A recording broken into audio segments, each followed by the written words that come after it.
Hey everybody, welcome to the podcast. My name is Paul, and in today's episode of the Self-Coach Cyclist, we have a very special guest.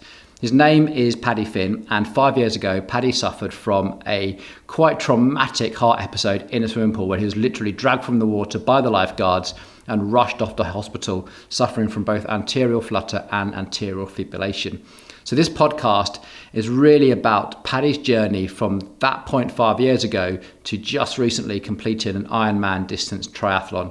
An incredible achievement, I'm sure, but the underlying story is not just about goal setting and the psychology and the rehab, but it's also about the physiology. And we're really digging into Paddy's experience as a triathlon coach and a teacher and how he coached himself back, not just emotionally and psychologically, but also physiologically as well. There's some absolutely fascinating bits of advice in here that are applicable to anybody at any point in their training, whether you are worried about this, you know someone with a similar affliction.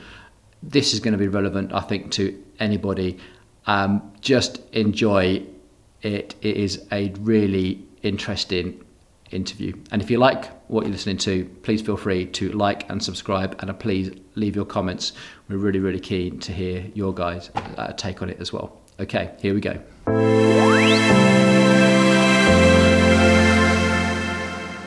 Well, welcome Paddy Finn to the channel. Thank you for agreeing to do this. I know that we've been good friends and I've pretty much seen and observed the entire process from afar. I'm hoping that we'll go through a lot more depth today, and this video might not be initially the most popular video we've ever done, but I hope it's going to serve as an archive so that anyone that finds themselves in your situation will always have this to go back to years in the future.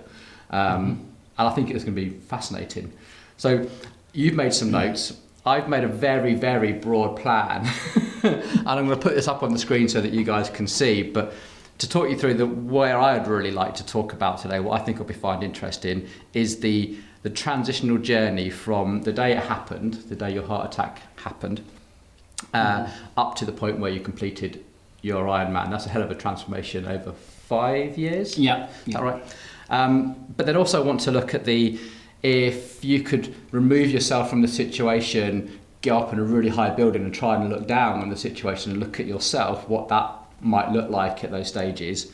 And then from a training and coaching's perspective is to look at some of the detail about what you learned about your body's capacity, how you done your training program, and go into some of the detail and hopefully cover something like that. How does that sound? Yeah. Well, that's it's a framework to begin with, and it's a loose framework. I'm sure we'll stray. Okay, so that's the nature.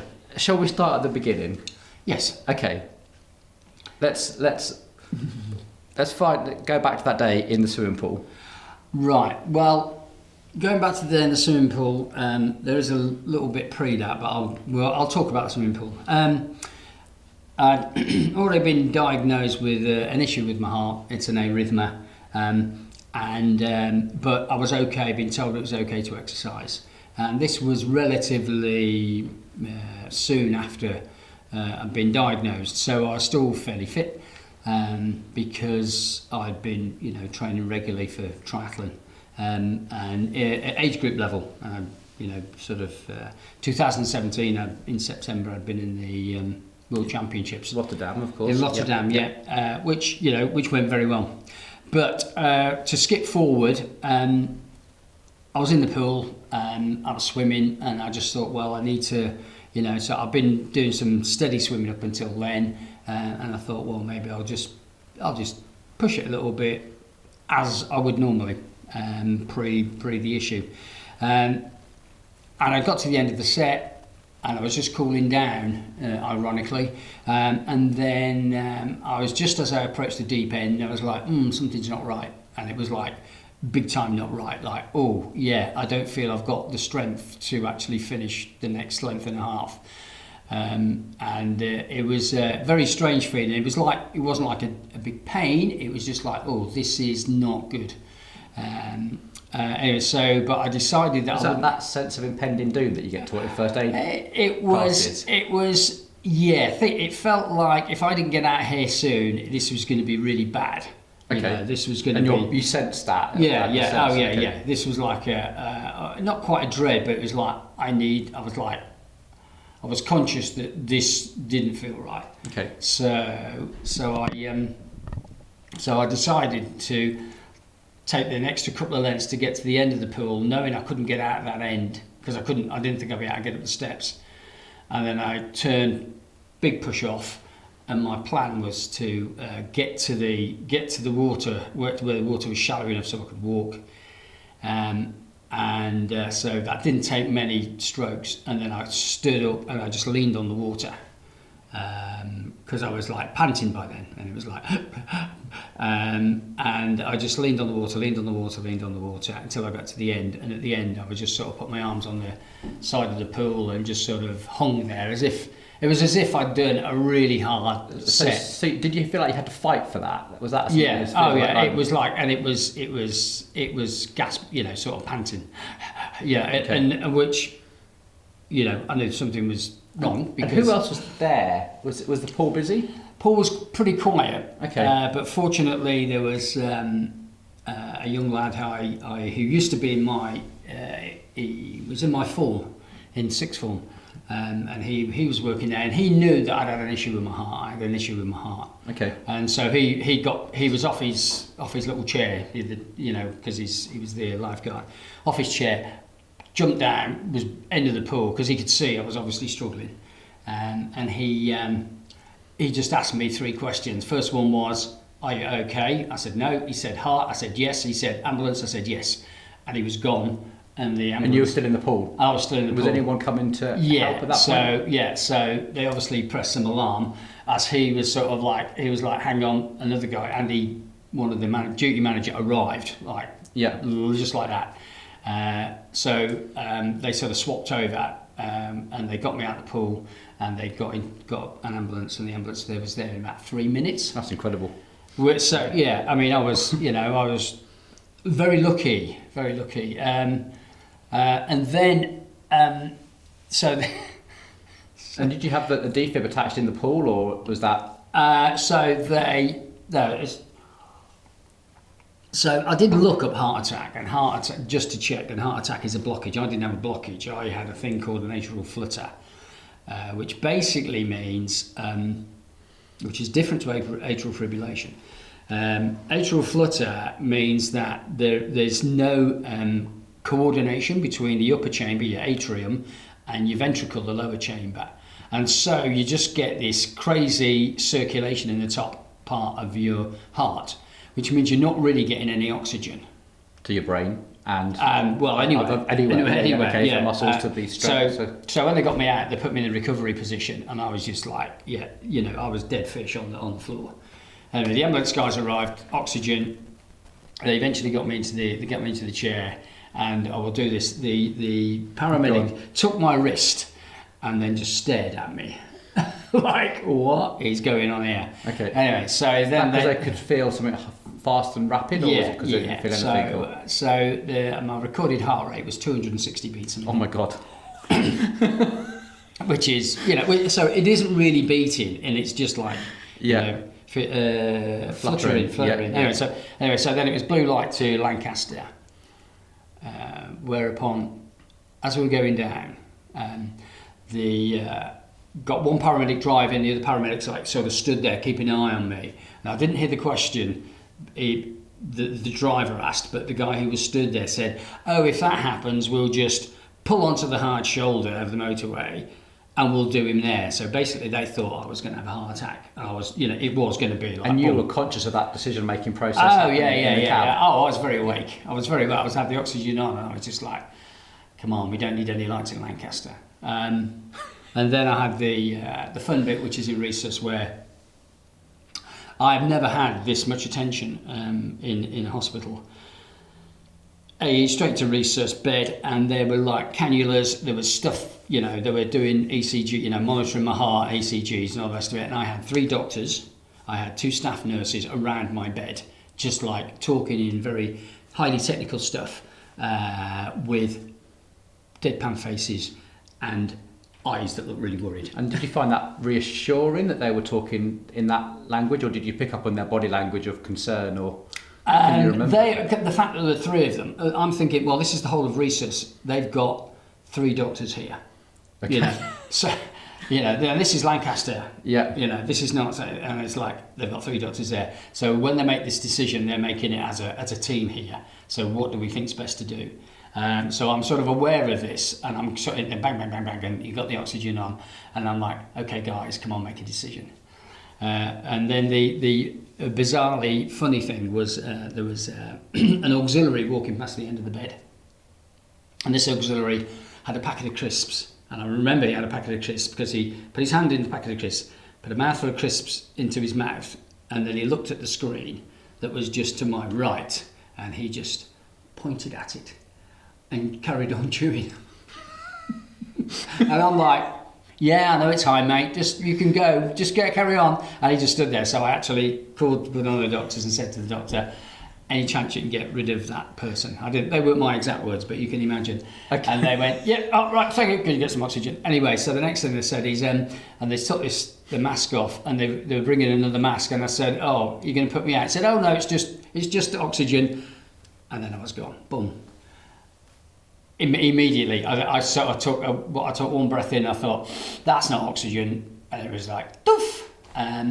So the next thing I know, I wake up, I'm recovering, and my heart rate's down to 80. Wow. Okay. So yeah. So were they putting you to sleep? Were they putting you on down? Yeah, they would have put me to sleep so they could do a cardioversion, which is where they stop and restart the heart. So in the hope that they can get it. It doesn't always work actually. But in the hope that they get it to be in its normal rhythm, because obviously it was totally out of rhythm. Yeah. So they stop it, restart it, and it worked. You know, so when I came to, I was like on 80 beats a minute, which is really high for me, but compared to 260, it was okay. Yeah, okay. So that was a bit more realistic. And I firmly believe that if I hadn't done all the exercise and training for over years, because I've always been active, I don't think my heart, if my heart hadn't been as strong, because it's a muscle, I don't think it would have been able to cope. I think if I hadn't been active, if I'd have been so it was very. So before we go onto the next stage, which is going to be your recovery, which I guess is the next point you remember.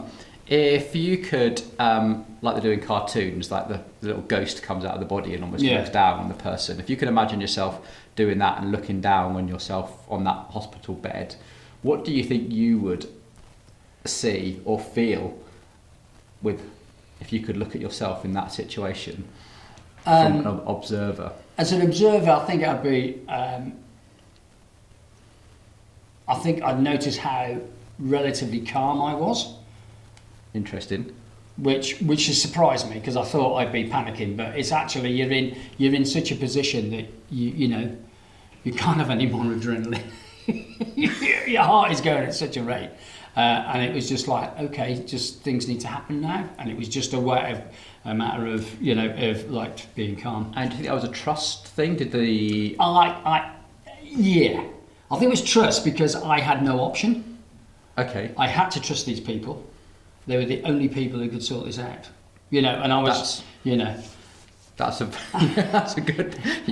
Sounds obvious, but I guess panic would okay. Yeah. So it was like, but there's nothing I could, and I couldn't physically do anything because I was, I was in a recovery position. I wasn't going anywhere on the side of that pool. Even with the oxygen, I was like, I ain't going anywhere. It was wheelchairing onto the bed, and I was just like, okay, just do something. So it's almost like there's nothing that I can do to help my situation. I'm completely reliant on the decisions of other people. That. So that was. So I think bizarrely calm, but obviously very concerned. Okay, but not, normally concerned. You have a high heart rate. You may be sweating. You may be like, I'd be jigging around, but I wasn't doing any of that. It was just like. I'm just waiting on you guys. You'd almost see yourself as the model patient. Okay, this is my situation. I'm trusting you guys to do your job. Yeah. Okay, incredible. And they did. Yeah, of course. Yeah. Okay, so you've being under anaesthetic, obviously your heart is beating again now, and you're about to wake up, and when you open your eyes for the first time, what can you remember those first thought processes? Was it a bit like, okay, am I still here? It was at first is where am I? Because it was like, because you come to because you've been out, and it's always a slow process of actually getting your brain back, because you're full of traumatic, full of drugs as well, and you're sort of like there, and it's like, okay, where am I? And it's like, okay, and I was like, oh, this is calm, I like this, and then and then it was like, oh, this is a nice room, got a single room. I wasn't they put me in a single room for some reason. And I thought, oh, this is all right. And then I sort of went, oh, I can, I sort of sat up a bit. And then a nurse appeared. She's like, you've come round then. I went, yeah. And I was like, whoa. And I went, okay, so a bit of a chat. And then it's like, oh, your wife's here. I said, oh, right, okay, good. Because my wife, Kath, she was out. She didn't know anything. She'd gone out. She wasn't at the pool, was she? She wasn't at the pool, and she wasn't at the hospital when it all cracked off. So she just got a phone call from the leisure centre to get in touch with her to tell her, because she's a member, so they could get hold of her. And she came down to emergency contact details, folks. Don't ignore them. Yeah, emergency contact details are good. So that so then she came down, and then it was, I think I had to stay for 24 hours. And then they did all the checks, and they said, yeah, you're good to go home. So it was, so then it was the start of a very long and rocky road. Okay, that's incredible. Actually, you can remember that level of detail, I suppose, that you're coming back. So the early stage of this, I guess this is what we call like PTSD, or that initial, and maybe that comes later. This is probably still under the initial shock situation. So there's stages of grief, I suppose, because there's probably a realization that your lifestyle is about to take a dramatic change. Well, yeah. It did dramatic change, but I'm looking back now, and there was a huge amount of denial. Yeah, you could say that. Huge amount of denial that I'm going to be okay. But the fact that I was in the pool and swimming that hard is like, an indicator. Yeah. But then afterwards it was like, I've gone through this. Right. So it's like, the options we have an op, and it's like, right. So I'll be okay. I'll truck along. I'll do this stuff. And I will then have the operation, and then it'll be all systems go. Yeah, and was there any sort of anger or frustrations, like, why did this happen to me? I've lived a healthy life. Yeah, well, at first there was, and people said, oh, can't believe it. The number of people who said, oh, but you were always so fit and healthy and active. How's it happened to you? And then so from reading around, what I found out is that intense exercise, especially in your later years, then can be a contributory factor. They think, there's no proof, but they think that, it appears that a lot of triathletes and a lot of cyclists, a lot of runners, get atrial fibrillation possibly before they would expect to get it. Okay, and this is just a trend that people are like picking up on, that needs some research as opposed to the research that's been done. So it's not everybody, but it was, I'd never heard of it until I got it, and then started talking about it, and then somebody said, oh, my wife's got that, oh, so-and-so's got that, oh, blah, blah, oh, the number of people in the local cycling club who we had a little AF club for a while, but we all had different versions. Actually, yeah, you're right, and they actually sort of came from people I didn't expect, people that I've known for quite a long time. It's like, I've had that, and I've got that, and I was like, okay, I never knew. So, yeah, you sort of started an awareness campaign without knowing. Well, it's also, for different people, it works differently for different people. One friend of mine is in the cycle club. He only gets it at night. He can go out and ride hard as he like. Interesting, but as soon as his heart rate goes down very low. Heart rate goes down, and that's and if you look at some of the issues, a lower heart rate, can be a significance in terms of the likelihood of getting. And that's worth mentioning, because not long into this, we had you on the VO2 mask doing a basal metabolic test, and your heart rate was incredibly low. I remember. Yeah. Can you remember what your resting heart? My resting heart rate? Oh yeah, I take it regularly. It's like 38. Yeah. That's incredibly low. So when I read these things and they're saying, oh, like, if somebody's, normal heart rate's between 60 and 80, and I'm like, yeah, but I'm not normal, clearly. And so when they do these tests, I've been in for ops. I remember going for an op in my knee, and they had to change all the parameters of the machine, because he said, right, well, once we put you under and your heart rate goes low, we're gonna have we have the alarms going off. We're gonna have the alarms off. We're gonna have the crash team in here to sort you out. Okay. Okay. Yeah.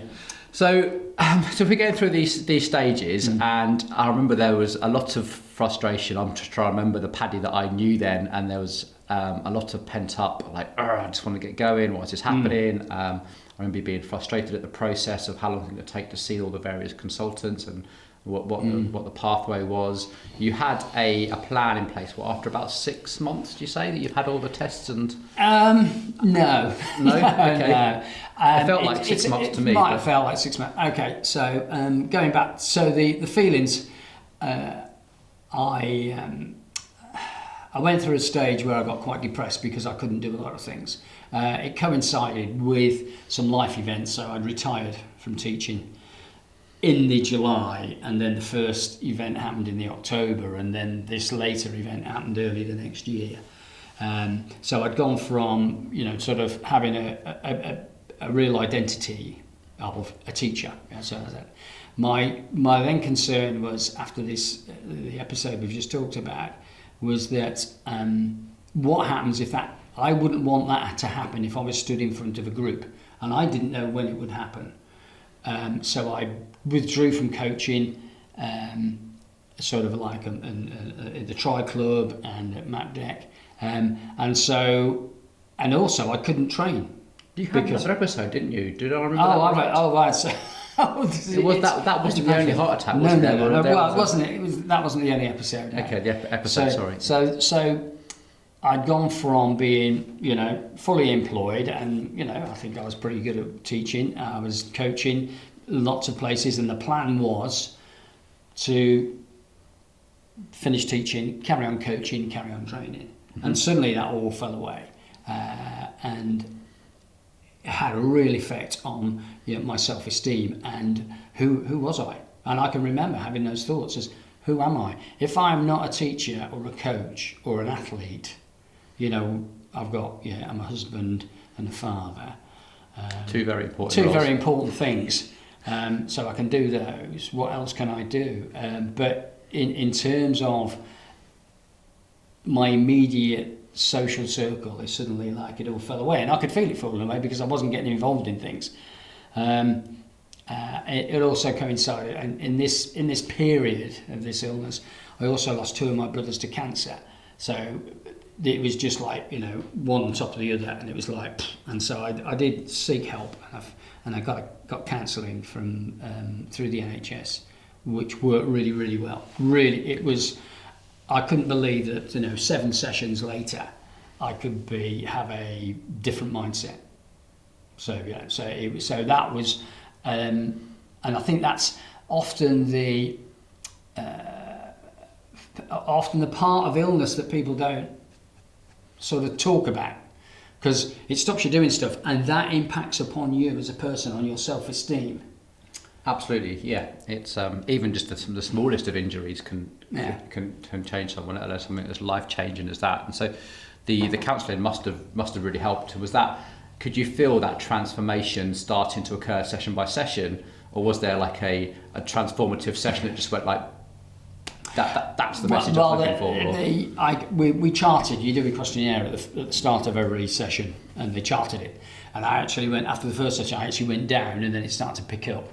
And when I walked into the... when you say they charted it, sorry, is this charting mood, outlook? Yeah. General like the key question. The key question was always, have you ever had any thoughts of taking your own life? Oh God. Not until you mentioned it. Yeah. Not really. Wow. But it was the same questionnaire, and it was always done right at the start of the at the start of the session. So it was like so, and then they score it. They don't show you the scores until the end.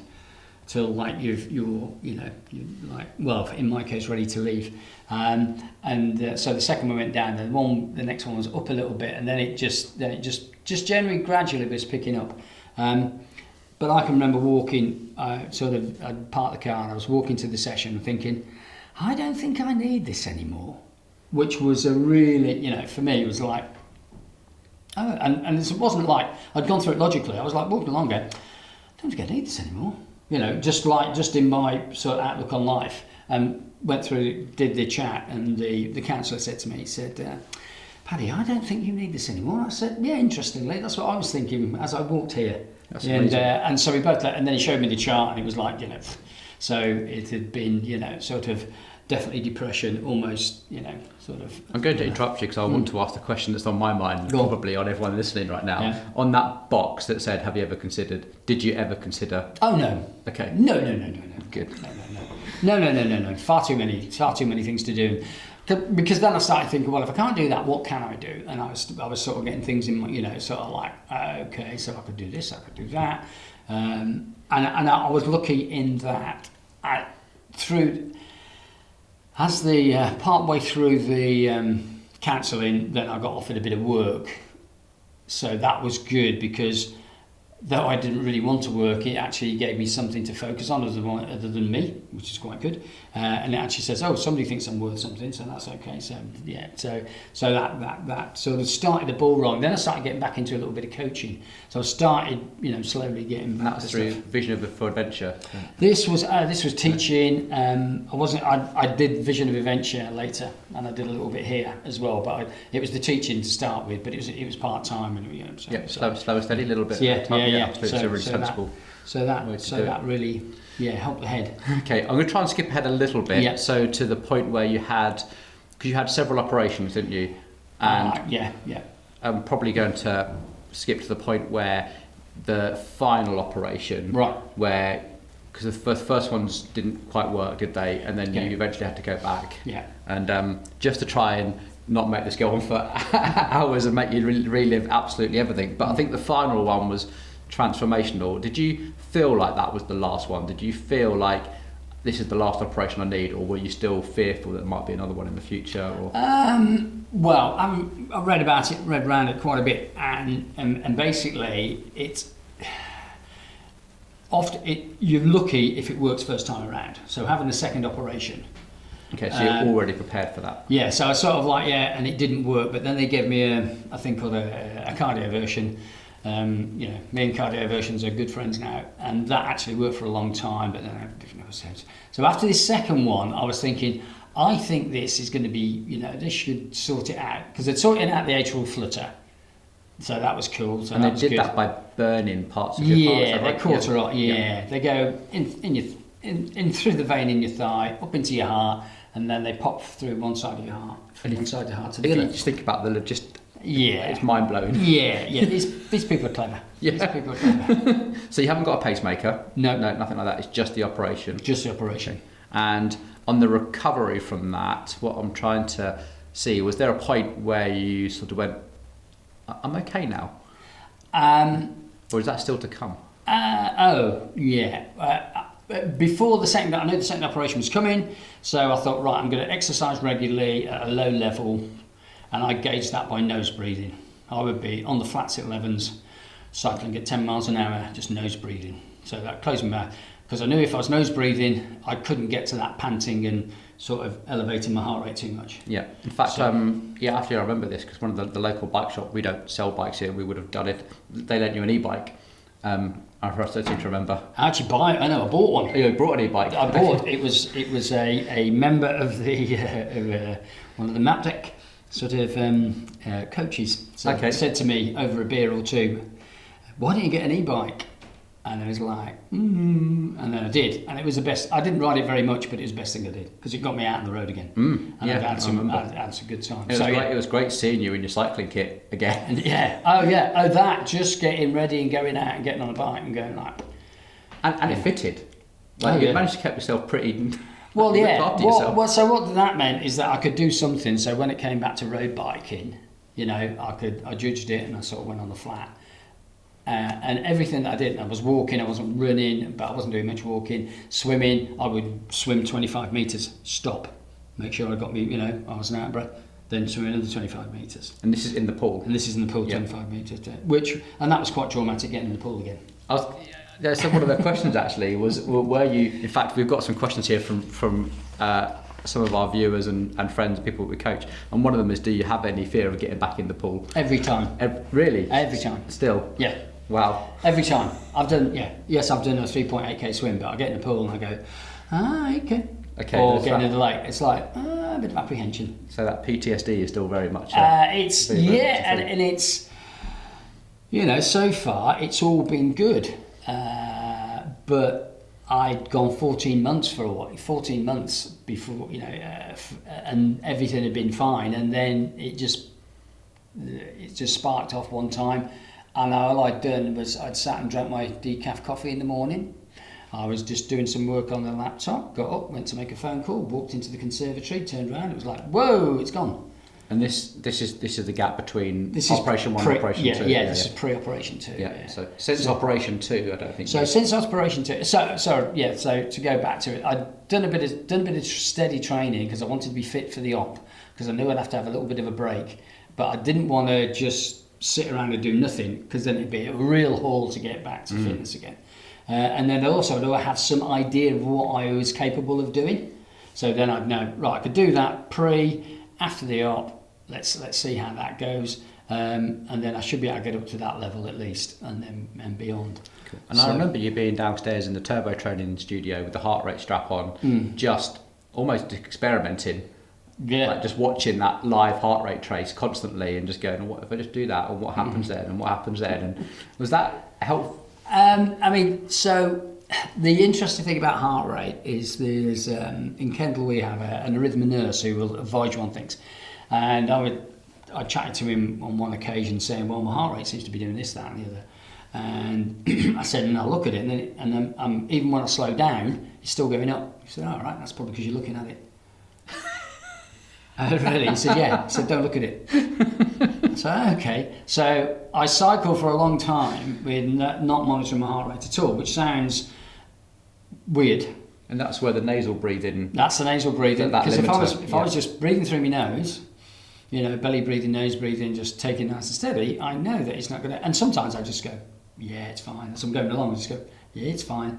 And I wouldn't display my heart rate till I downloaded it and checked it at home. Okay, and did that yield those results? Was it anxiety that was forcing it up a little bit? Yeah, I mean there'd be the initial starting the exercise would go up a little bit, but then especially on the flats it would remain pretty stable.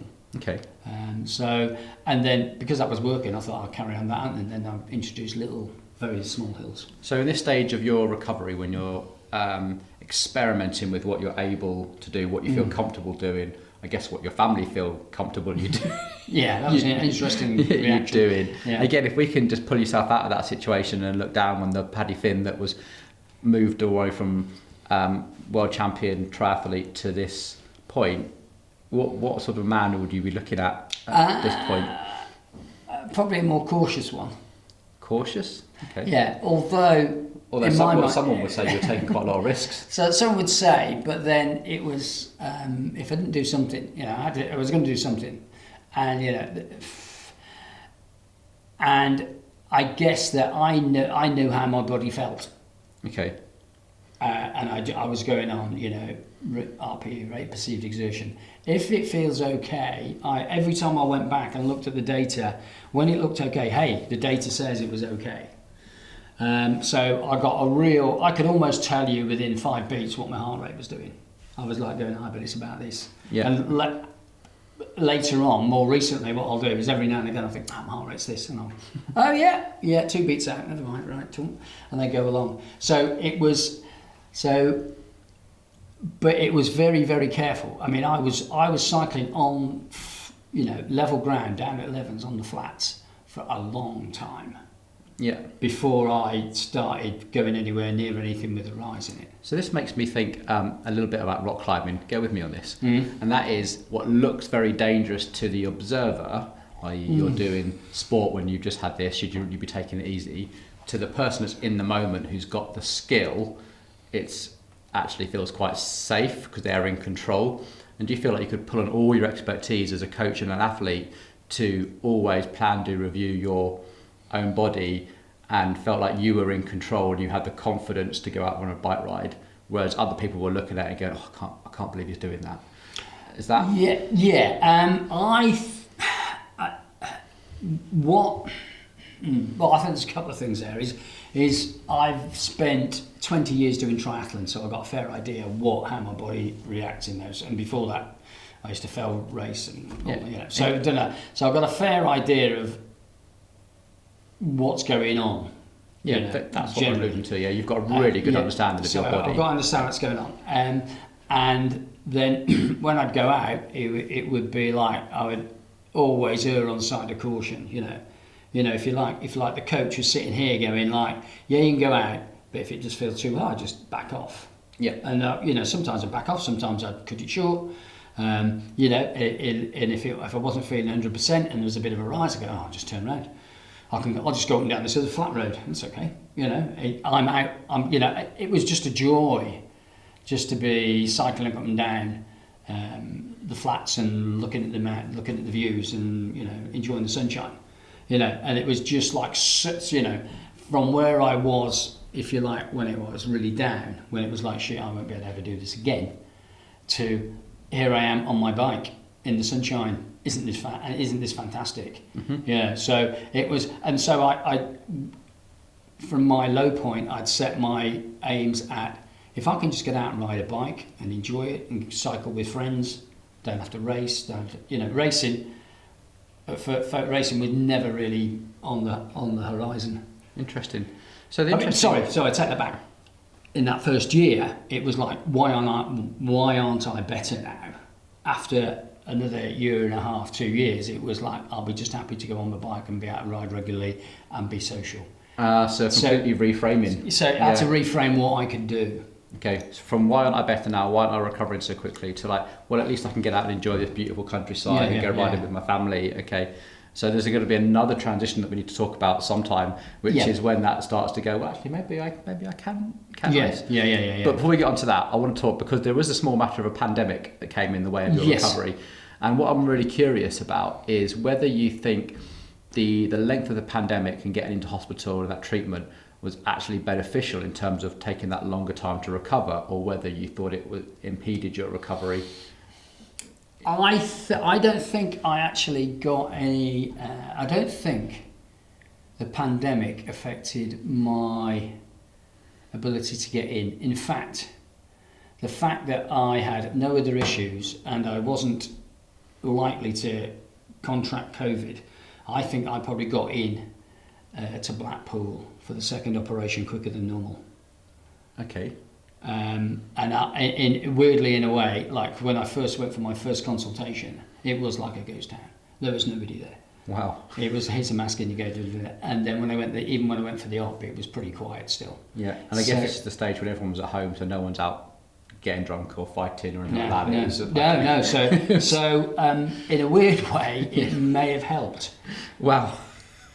It could have been a 2-year wait instead of a year wait for, In fact, I think it was 6 months to the consultation, then about another 6 months to the op, and that it was standard for the last one. So I think in some ways I was quite lucky. And you guess you benefited from there's no real work happening at the time, so you had all the opportunity to just be outside, nice, easy exercise. Yeah, walking, cycling, and on quiet roads generally, and avoiding people. Nobody expected you to go and do lots of stuff because of COVID. Mm-hmm. So it actually made for an opportunity to have a gentler recovery. Yeah, so you remember doing quite a lot of just that nice, steady zone 2, but almost on a daily basis. Yeah, it was. It was like I'm going aerobic. I know aerobic is good. I know aerobic will give me a good base, and I knew that the previous years had been so all over the place. And I said, actually, what I just need to do is be able to, the heart's a muscle. I just need to train the heart again, just to go long and steady. Well, not long, but just steady. Everything's going to be steady. Everything's steady. Yeah, I can remember going walking, and weirdly my heart rate was at 135 coming downhill. And I went, stop, I'm going to stop, let my heart rate go down. Coming downhill, I couldn't work this one out, but anyway. So it'd been all right going on. Yeah, it's incredible. I'm just trying to move us on a little bit, and that is to the point where there's a really fascinating time where you go, I'm going to enter a triathlon. Right. Yeah, so that was... I'm going to see if I can. Well, John Watkins. John and I had sat. He's suffered from AF, but he's sort of has it once every 7 years, so far anyway. So we decided that we were both in a position where actually we need to, we want to train, but we don't want to do anything ridiculous, and we want to build up to it slowly. So we took about 6 months to build up to doing a 100-mile bike ride. So I did a 100-mile bike ride. That sort of, it was very steady. It was a social ride. We had 100 miles is 100 miles. 100 miles, 100 miles. We stopped for lunch, and then we stopped for coffee in the afternoon, and all that sort of stuff. Yeah. So anyway, I knew the endurance was there, and that was like, relatively early in the year, but we were building up to this, and then I'd started doing some swimming, and the swimming I'd built up again. I built up for the 25 metre stop, 25 minute start. So I built that up, and I'd been in the lake maybe once. And then Kath had this idea that I should do the aqua bike, because my running was nowhere. She said, "Oh, why don't you do the aqua bike?" Which is just swimming bike. Yeah. It's just swimming bike. So swimming bike, but I said, no, I can't do that full distance, because it's too far. So, but she said, "Oh, there's a half distance." And I went, "Half distance? Well, I've cycled 100, so I can cycle 56. And it's much flatter down there because it was in Eastbourne. Yeah. And the swim was 1.9k, and I thought, well, I've swum more than that already. So I thought, I can physically do this. Okay, and this is your chance to put a number on your chest again. Yeah, and I'm not racing, I'm just going to go and do it. Okay. Complete rather than compete. So off I went and did that, and really enjoyed it. It's a really flat road. Had me clip-ons, and it was like, sort of nearly 50 miles of it was flat, which is like, I just turned a corner, more flat road, and like, wow, more flat road, fantastic. And there's a couple of lumps at the end, which were like, okay, back off, try and keep nose breathing, and the swim had been fine. The swim was in the sea, so that was a bit of fun, jumping off the pier. So I finished that, anyway, didn't think any more of it until I got the results and I'd won. There are only 2 of us in my age group, but I won. Hey, a win's a win. Yeah. A win's a win. You can only race the ones that are there. And then Kath said, "Oh, what about the Europeans then? That's a qualifier, is it?" I said, "Oh, I don't know." So what you do is compare it against the triathlon results. So I looked at the triathlon results, and I was within the percentage to qualify. So I put off, and so that's got me into Bilbao, middle distance aquabike this September. Okay. We'll come on to that. There's one little really fascinating scene in my mind at the moment, and that is, if you were doing a movie of this, you know that this would be a scene in the movie, and that is you arriving at that event, and there's people, and there's registration, and there's a start line, and there's a finish line, and then you're putting a tag, and I'm just imagining that scene where you've got this race number and you're putting it to your chest. Can you try and recount how that must have, if you again remove yourself and look down on Paddy strapping that race number, did you ever think that would happen? It was. There were times when I didn't think it would ever happen again. So just to be there and actually doing it, because I thought in the end it's like, actually, even if I don't complete it, nobody cares. Who cares? If I don't care, I'm going to here to try and complete. And if I go nice and steady, I should be able to complete. But nobody else really cares, But the feeling of actually, setting your bike up and all that stuff, putting the numbers, and all the stuff you do is like, yeah, I remember doing all this, and I didn't think I ever would.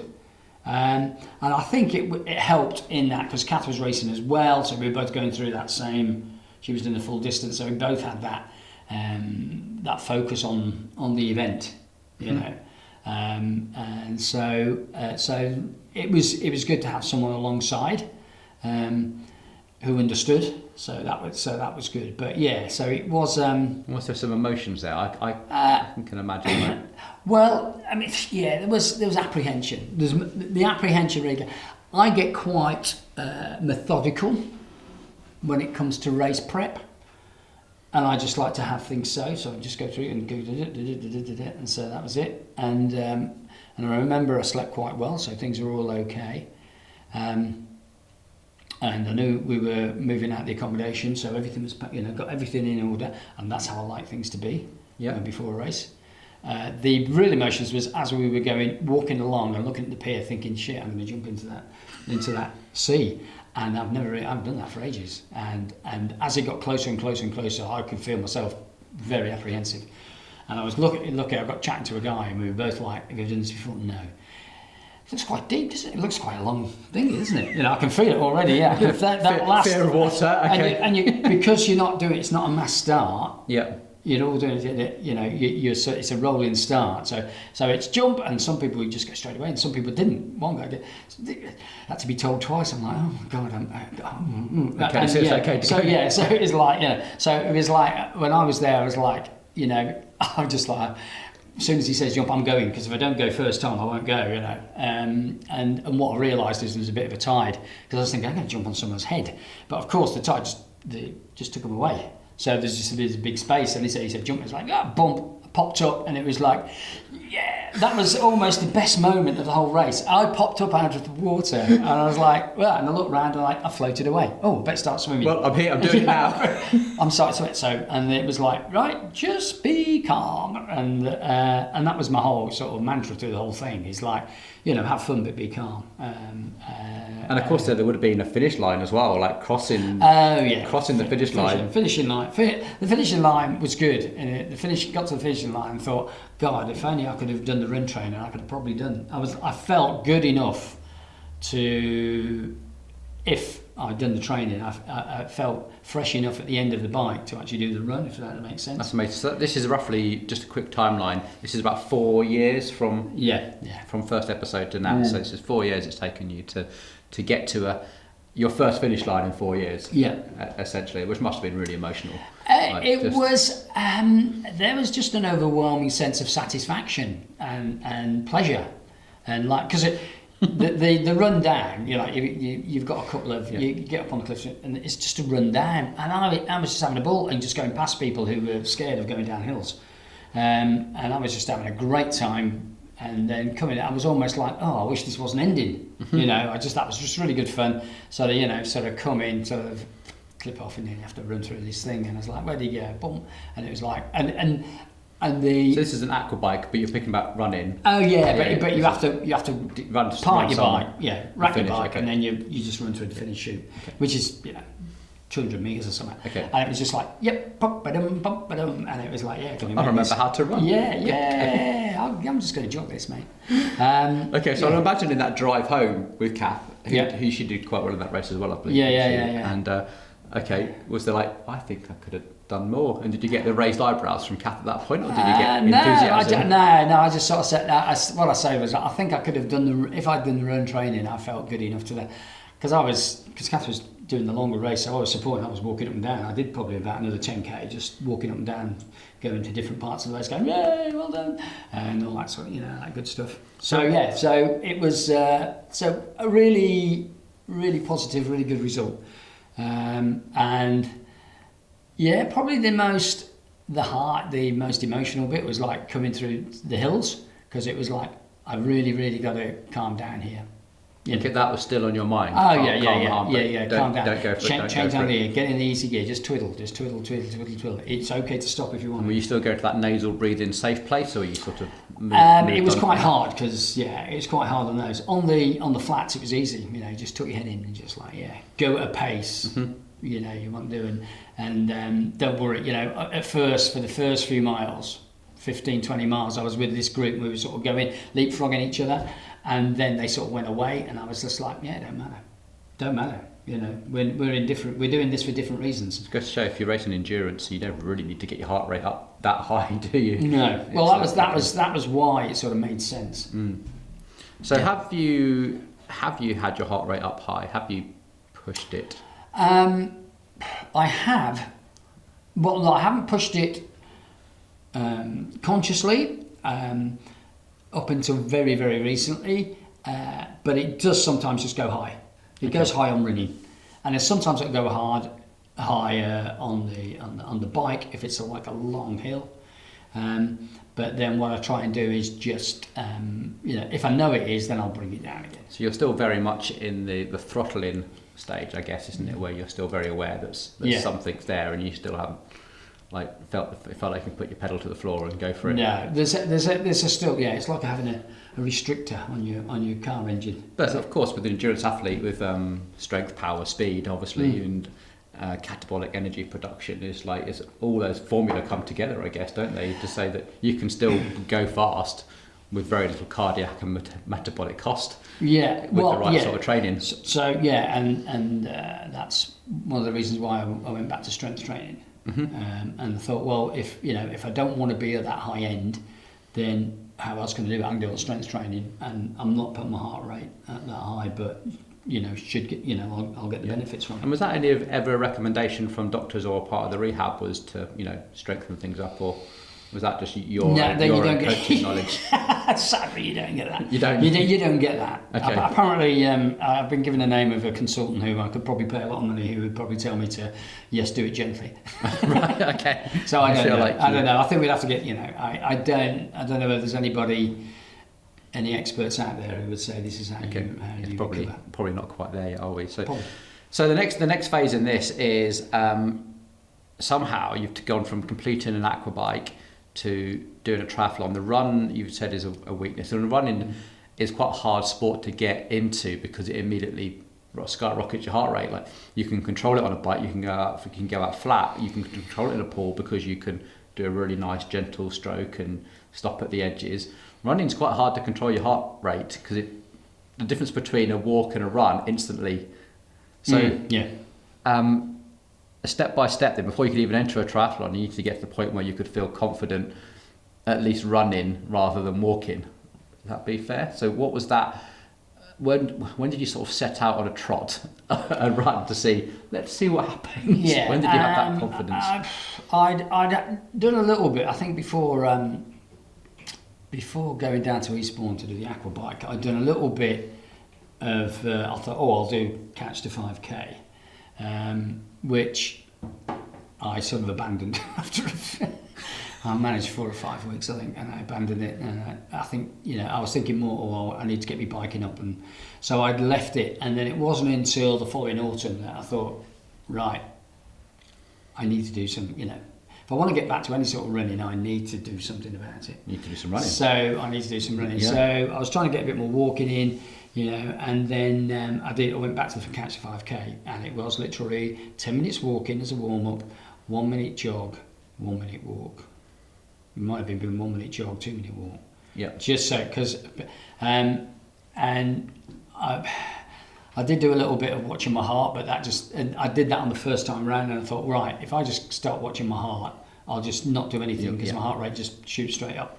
So what I'll do is go on feel, and if it feels okay, then I'll do it, and if it doesn't feel okay, I'll slow down. And is this something you did quite close to where you felt you could get help? Oh yeah. Or did you go with somebody? Yeah. I was on the A6, just did a lot on the A6. I did about 5 defibrillators on the way. Yes, 5 defibrillators. The rugby club, mapped out, the whole industrial estate. If I fell over, I think I'd be all right. Yeah. And then the other place was on the canal path.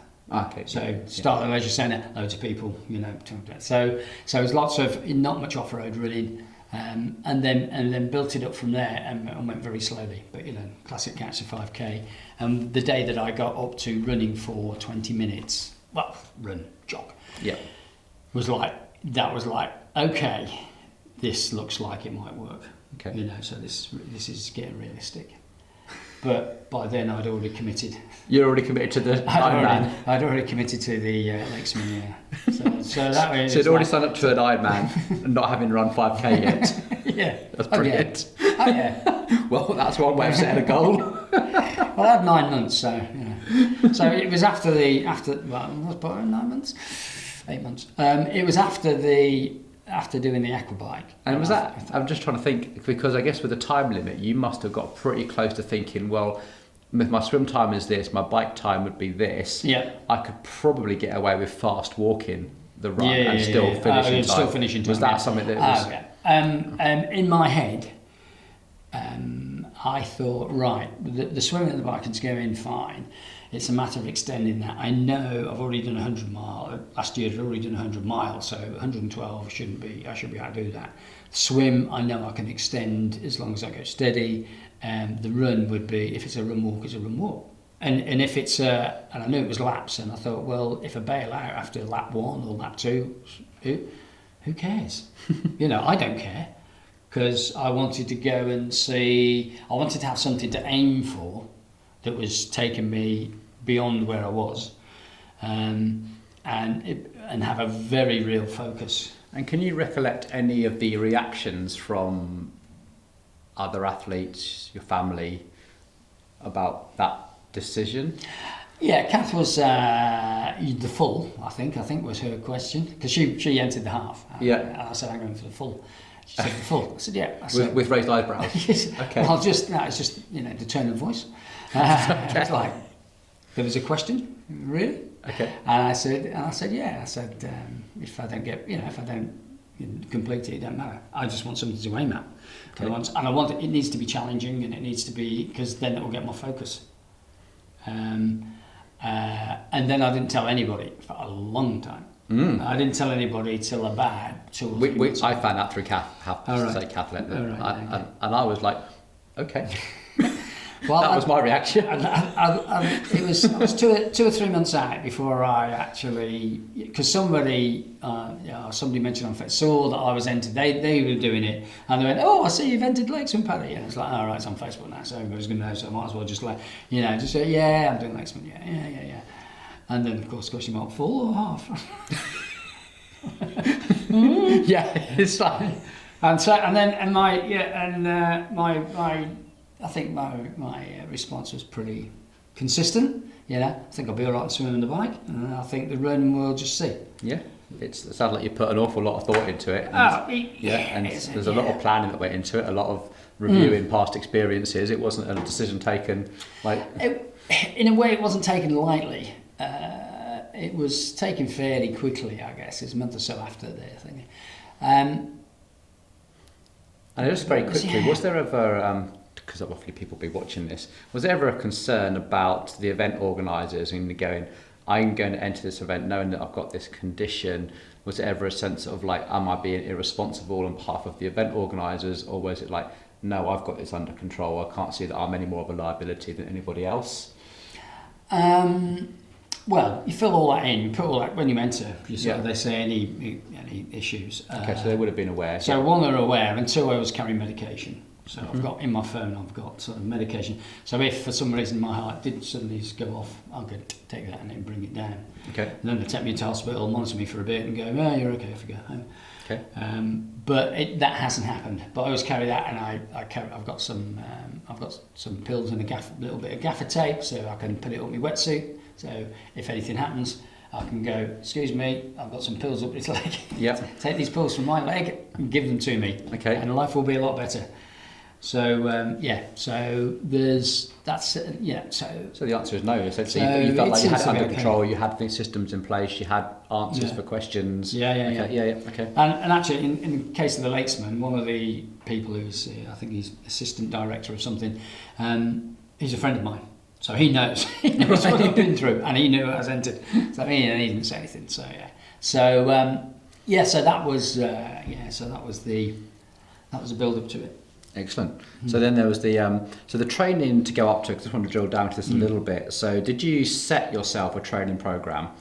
As you're obviously a coach, you write training programs for other people.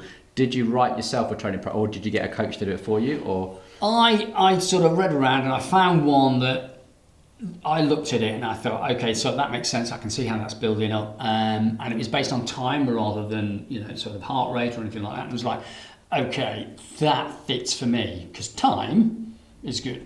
Don't want to go into heart rate. I mean, yes, it did talk about heart rate zones, but when it started talking about putting your heart rate into zone 4, zone 5, I just ignored that bit. You kind of know how that feels. I don't know how that feels, and I'm not going to go there anyway. so it's like, but the basics there, and then you sort of adjust it a little bit, and you go, I'll do a bit more of that, or not a bit of that, or yeah. And I followed that pretty much, apart from the fact I then decided to enter some other races before the Lakesman, so that sort of messed things up because you've got to taper and, And they're like confidence builders? One was a qualifier for the Europeans. Of course it is.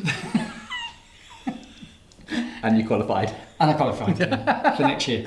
And what distance was that though? That was the aquabike. That was the aquabike. Oh, the aquabike qualifiers. Yeah, and okay. then I may have qualified for the standard distance try. Okay, you're still waiting to hear on that. Yeah, well, my result weren't brilliant, but I might sneak in on a roll down or something. All right. But anyway, if I don't get in, I don't get in. It's worth it. But the frustrating thing will be is if things go to plan, if things carry on, then I will be fit enough by then. There's still a big difference between a standard distance or Olympic distance triathlon and a Ironman. Yeah. Is this your first Ironman? No. Okay, you have done one before. I've done one before. How many years was it between? About 15. It's quite a long time. So you knew what to expect with 15 age and a heart episode in between. That's the beauty, because I was older. Yeah. I've lost 5 years. And I'm like, and every now and again I say, you're 5 years older than you were when you last racing, so you ain't going to be as fast. So just accept it. Because I used to look at the times and like, oh, look at those older guys, they take much longer, and we do. But and so that is almost, it's not like a get out, but it's don't beat yourself up too much. You're not going to be as good as you were. It's interesting that you phrase it like that. Actually, that was just a really quick throwaway phrase. But you say I've lost 5 years. Is that how you? Yeah. Is that how you say it? Yeah. I mean, for me, the 5 years and not gain 20 by surviving it. Well, I've lost 5 years of training and racing. Because I one of the reasons when I retired, I thought the next 5 years is after the next 5 years after that, how much more am I going to want to do? And it was like, I'm in a good place physically. I'm in a good place, And so you were almost ready to retire from racing. Now. Well, I thought I might be. Okay, so I guess with the heart episode put you at a point where retirement was potentially forced upon you early rather than it being your choice, and you're like, no, I want to decide. Would that be? I want to decide when I stop. Well, not this thing. It was. I think I'd sort of set my heart on it. I've been doing tri for 20 years and sort of represented GB 10 times, and I was like, actually, I really enjoy this crack. I like this. I want to continue doing it.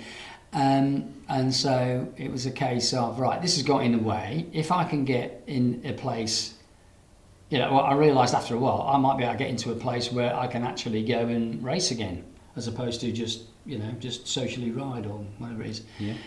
I know some social rides are quite hard. So it was like, right, if I think I can do it again, well, give it a go. Why not? Why not? Why not? If things are okay, why not give it a go and do what you want to do? Okay, so it's 5 years sort of a bit in the wilderness, but I've learned a lot of things. I think my attitude is very different. I'm sitting here thinking, wow, hasn't medical science come such a long way that what would have been a few years ago almost terminal, to the point where they've stuck something through your leg to get into your heart, to burn very small parts of it, to then give you an even longer life where you can even do this. That is.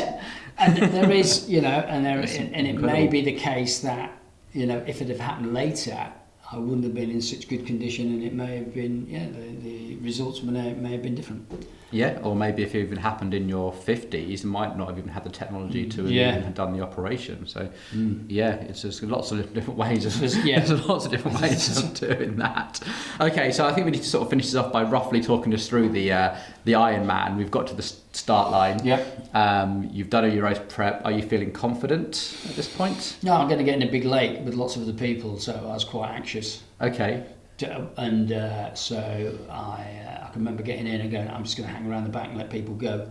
And it's a 2-lap course, and the first lap I just went very, very steady. And what was the internal dialogue at the start line? What was time is immaterial. Just let them go and just be nice and be as relaxed as you can be. That was your own little pep talk. Yeah. It was just like, just stay calm, just be relaxed. Don't worry, don't chase anybody, don't race.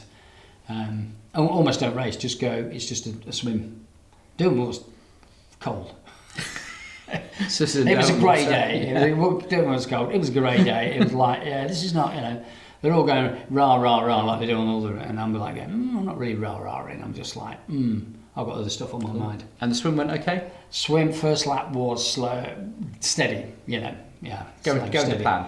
Well, yeah, and it was like, so on the second lap, and then I think I was just relaxed a bit more, and I got my breathing sorted. It took me a while to get my breathing sorted, because that'll be the anxiety.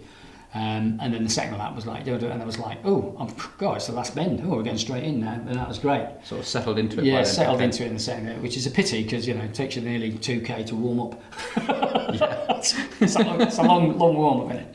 And then it was going out on the bike, and it was just a long. It's a long way. The transition is horrible, long transition. But anyway, everybody has to do it. You get there, got changed, out the bike, cool, and bike was mainly good. There was just some steep bits. There's some hills around that are unavoidable. There are, yes, and there weren't massive hills, but it was just undulating. But then we had a headwind going up the coast, so that was quite challenging. And did you look at your heart rate at all through this? No. Did you know Did you know it was going a bit high?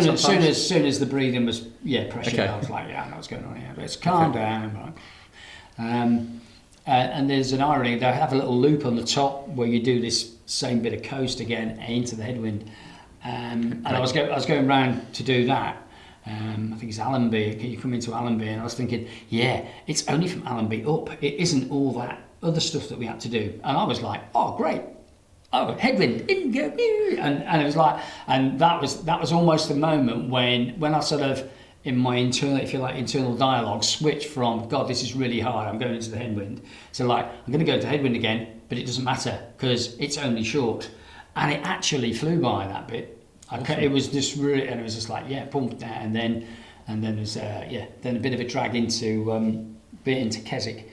And I thought, when I looked at the route, 12 miles pattern flat, sit on the bars and just twiddle away would be great. But for some reason, it was hell. And I was, the longer it went on, the more I was thinking, I don't think I'm going to do this run.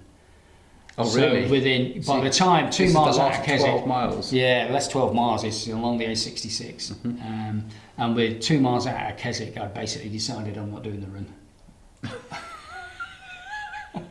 2 miles out of Keswick, you're seeing the next transition come up, you're going, are you looking at your time there thinking, I'm behind schedule, I'm ahead of schedule? Or? I didn't have a schedule. You didn't have a schedule? I had a rough schedule in my head, but it wasn't, and I think I was But were you right. benchmarking whether you were doing okay or anything? Not at all? No. Oh, no. This was a pure RPE. Okay. This is, if I felt okay, that was fine. Okay, fair enough. And you've been fueling and eating. Oh, yeah. So what was making you say, I don't want to do the run?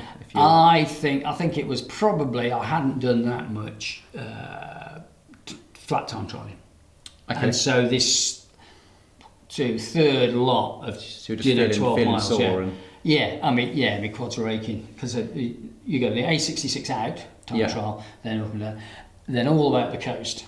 Okay. For about to 30 miles, pretty much time trialing all the way. Okay, so a general unconditioned for that length of time on the bike. Fatigue from that particular thing.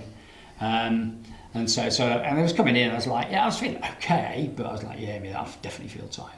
Anyway, so wrapped the bike, and then and I sat there, and somebody said, oh, what's your number, mate? I said, oh, don't worry, I'm not sure I'm going to do the run.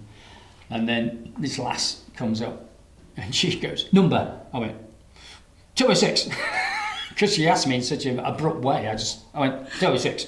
And so she got me back, and she said, do you want me to empty your bag? And the bag, and just dumped all my stuff on the floor.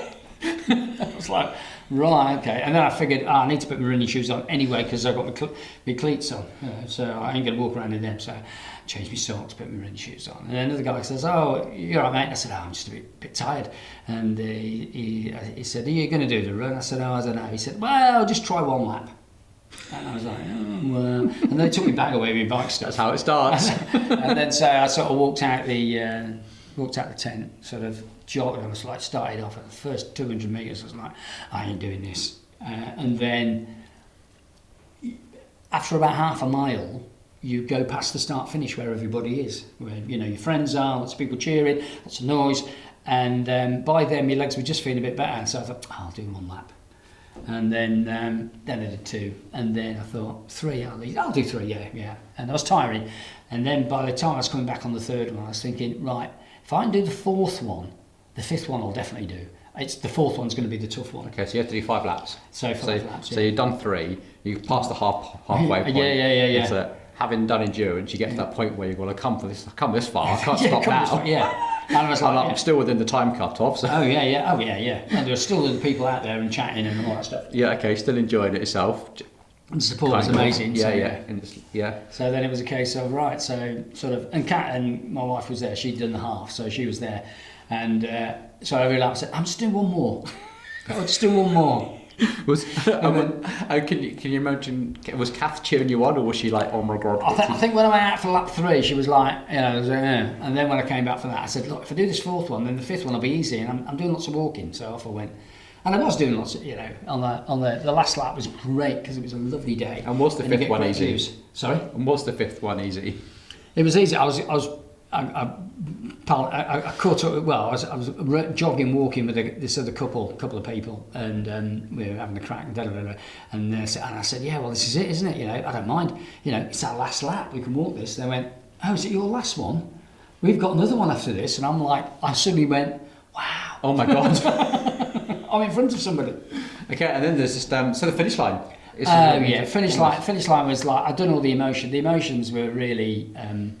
The emotive bit was like starting lap 5 and knowing I was going to do it, and then I got a bit, I can't really believe I'm doing this, a couple of times it was just like, especially when I was like, there's bits where you were running on your own, and they're like going, I was like, I can't believe I'm doing this, and so the last lap was almost like victory lap. It was like, I'm going to do this, and going up to the finish line, I just had a big grin on my face. It was just this like, can't believe it. All that stuff we talked about was all, had gone through my head, and it was like, I can't believe I'm actually going up this finish sheet now. And did that finish line then feel like not just the end of a race, but the end of a story? It was the end of a chapter. It was. It felt like putting to bed all those concerns, all those fears that I'd had, where I would not be able to do stuff again.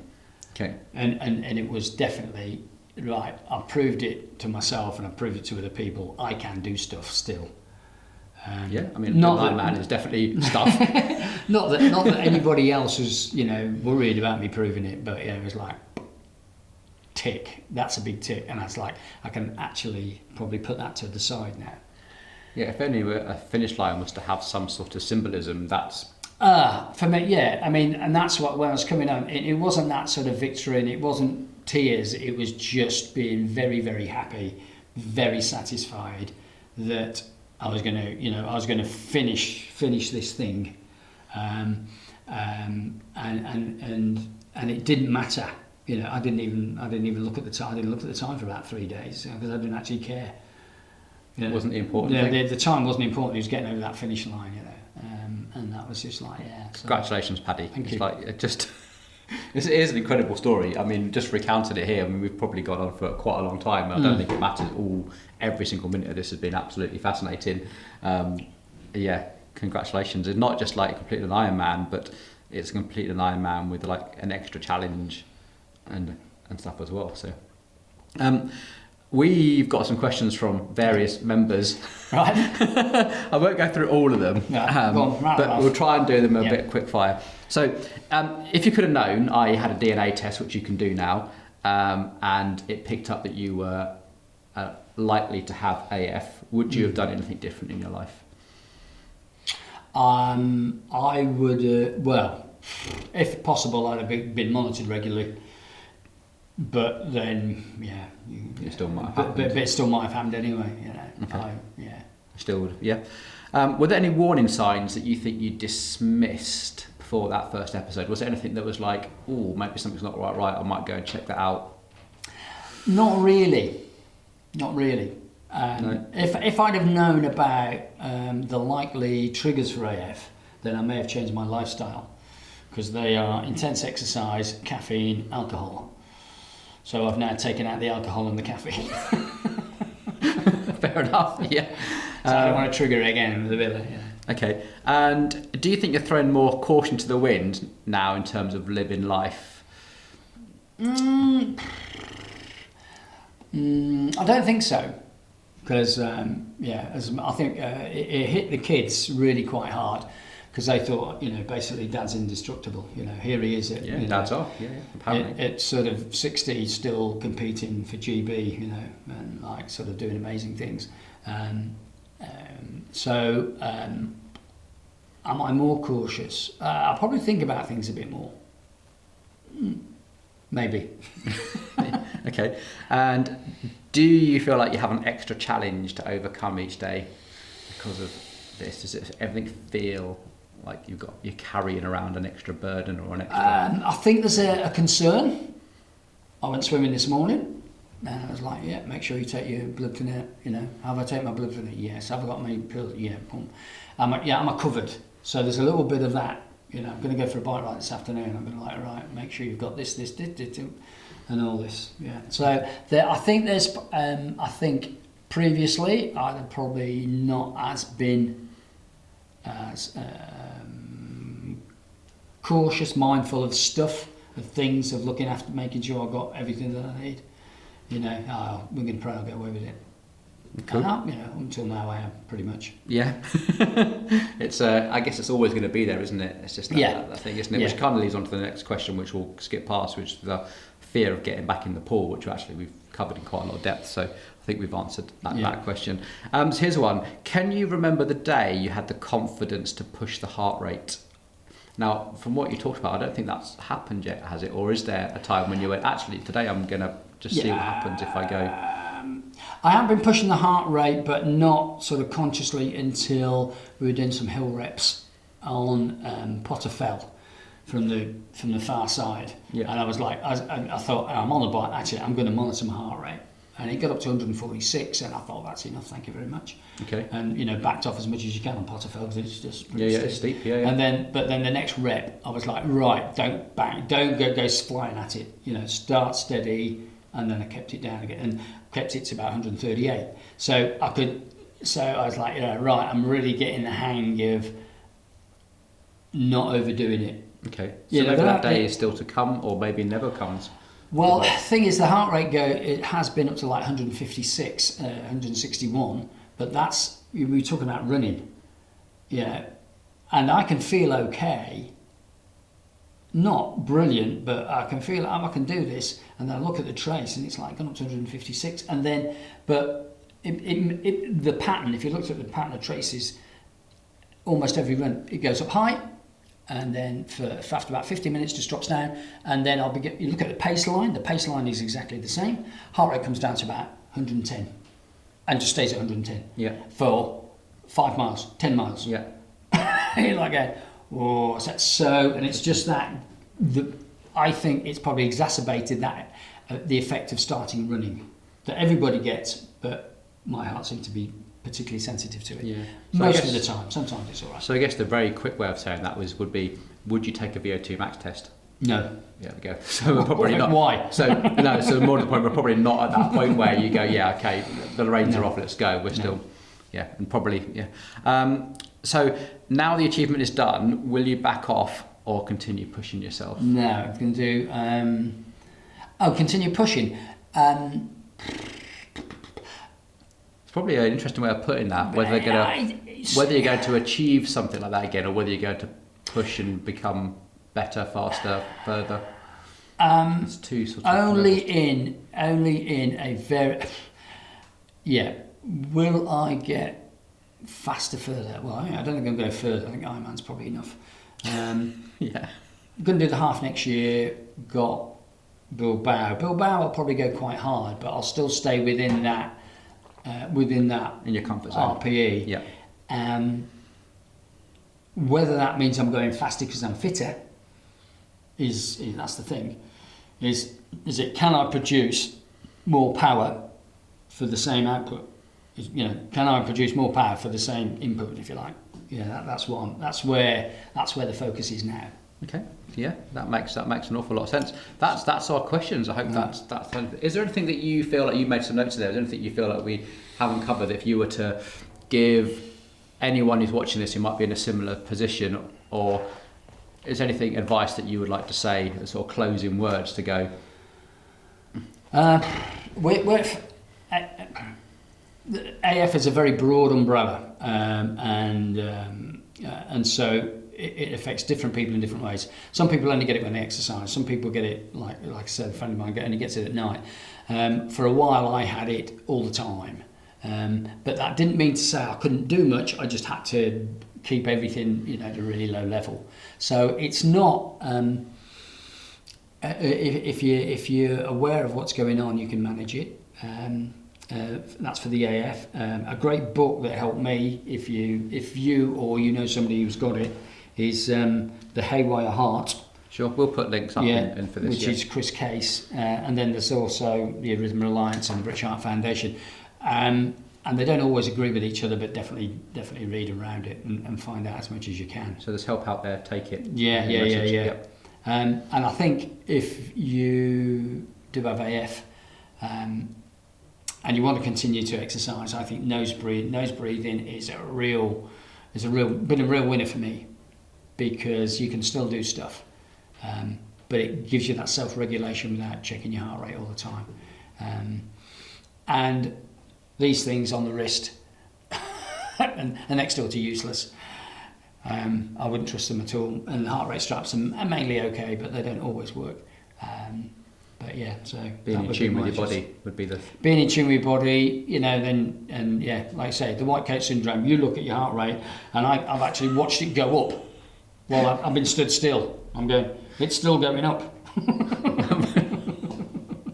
What's going on? Anxiety about heart rate. Right, so I'm going to take this heart rate strap off and put it in my pocket and ignore it. And good for you. Good for you. That must be really empowering. Right. Thank you, Paddy. Okay, that was a really genuine. I really enjoyed that. I hope you did. There's a lot more in there, but we'll leave it. It's just too many ups and downs. Let us know what you thought. If you've got any questions, maybe we'll have Paddy back in for a follow-up interview with your questions, if you're keen. So, but that was amazing, really insightful. I've learned a lot. Thank you so much. Thanks. Thank you.